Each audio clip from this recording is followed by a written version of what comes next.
రంగానికి ఒకప్పుడు అంత ప్రాధాన్యత లేదు. చాలా మంది ఈ రంగానికి రావాలంటే భయపడుతుంటే మీకెందుకు ఇటువైపు రావాలనిపించింది?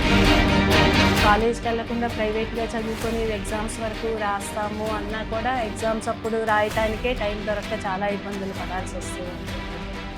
అలాంటి పరిస్థితుల్లో పేదవాళ్ళకి ఎక్కడ న్యాయం జరిగినట్టు చాలా తక్కువ కేసెస్లో చూస్తాము అని కూడా చాలామంది అనుకుంటూ ఉంటారు. దీనికి మీరేమంటారు? కొంతవరకు అది నిజమని చెప్పి ఒప్పుకోవాలి. ఎందుకంటే కోర్టు కేసెస్లలో జాప్యం జరగడం వల్ల కొంతమంది అమ్మాయిల మీద చిన్నపిల్లల మీద అఘాయిత్యాలు చేసి జైలుకి వెళ్ళి వచ్చిన తర్వాత కూడా వాళ్ళకి కొంతమందికి కఠిన శిక్షలు అనేవి విధించలేకపోతున్నారు.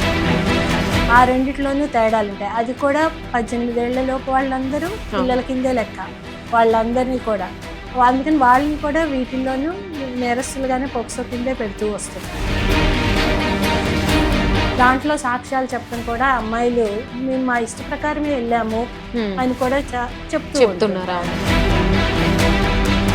మనకి వీళ్ళు గనక మనమే చేశాము అన్నది గనక వాళ్ళు గుర్తుపట్టి చెప్తే ఈ అమ్మాయిలు రేపు వాళ్ళకి ఏ శిక్ష ఎంత పడుతుందో అన్న భయంతో ఆ నేరం చేస్తున్న వాళ్ళు ఈ వ్యక్తిని చంపడానికి కూడా సిద్ధపడిపోతూ వస్తున్నారు.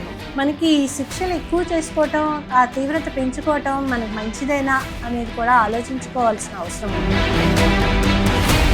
మేడం, ఇప్పుడు కొన్ని కేసెస్లో ఒక అమ్మాయి కానీ లేదా ఒక అబ్బాయి కానీ చనిపోయినప్పుడు ఎక్కువగా ఈ సంఘాలు అనేవి ధర్నాలు చేసి ఎక్కువ మంది స్పందిస్తే తప్ప కొన్ని కేసులు నిలబడట్లేదు.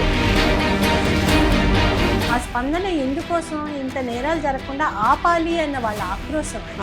దాన్ని ఎలా కంట్రోల్ చేయగలగాలి, ఎలా చేస్తే బాగుంటుంటుంది అన్న చూడాలి తప్పితే వెంటనే ఇమ్మీడియట్ న్యాయం చేయాలి, ఇమ్మీడియట్ జస్టిస్ ఏదో చేయాలి, అవతల వాళ్ళని ఎన్కౌంటర్లు చేసేయాలి, చంపేసేయాలి అని అనుకుంటే మనకి ఆటవిక సమాజానికి తేడా లేదు.